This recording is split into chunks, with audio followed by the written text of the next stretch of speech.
রবীন্দ্র জয়ন্তী উপলক্ষে আমি একটি নৃত্য পরিবেশন করব। গুরু রবীন্দ্রনাথ ঠাকুরকে প্রণাম জানাবো।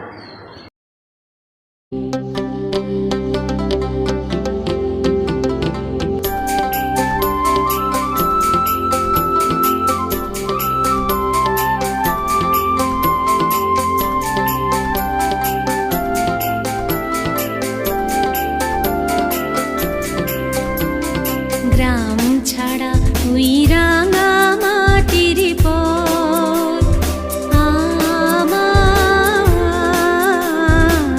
মনে ভুলায় রে। গ্রাম ছাড়া ওই রাঙা মাটির পথ আমার মনে ভুলায় রে। ওরে কার পানে মন হাত বাড়িয়ে লুটিয়ে যায় ভুলায় রে, আমার মনে ভুলায় রে। গ্রাম ছাড়া ওই